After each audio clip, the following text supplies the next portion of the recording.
ట్రోల్లను పోషించవద్దు అనే మాట ఎప్పుడైనా విన్నారా? ట్రోల్స్ అనేది నేటి డిజిటల్ ప్రపంచంలో ఒక క్రొత్త సమస్యను సూచిస్తుంది.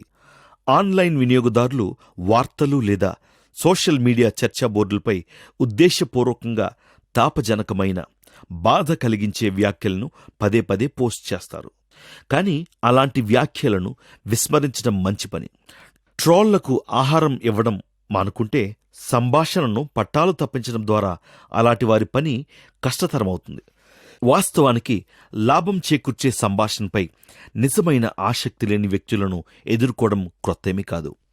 ట్రోళ్లకు ఆహారం ఇవ్వవద్దు అనేది సామెతలు 26వ అధ్యాయం 4వ వచనంకు సమానమైన ఆధునిక వ్యక్తీకరణ కావచ్చు.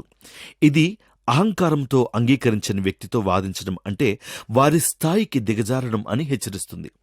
అయినప్పటికీ ఎంతో మొండి పట్టుదల గల వ్యక్తి కూడా దేవుని పోలికను ప్రతిబింబించే అమూల్యమైన వ్యక్తి. మనం ఇతరులను చులకనగా మాట్లాడితే అహంకారంతో దేవుని కృపను అందుకోలేని ప్రమాదంలో పడతాం.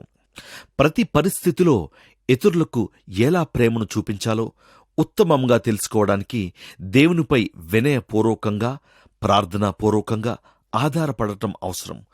కొన్నిసార్లు మనం మాట్లాడతాము, ఇతర సమయాల్లో నిశ్శబ్దంగా ఉండటం మంచిది. కానీ ప్రతి పరిస్థితిలోనూ మనం ఆయనపై కఠినమైన వ్యతిరేకతతో ఉన్నప్పుడే మనలను దగ్గరకు చేర్చుకున్న దేవుడు ప్రతి వ్యక్తి హృదయంలో శక్తివంతంగా పనిచేస్తున్నాడని తెలుసుకోవడంలో మనకు శాంతి.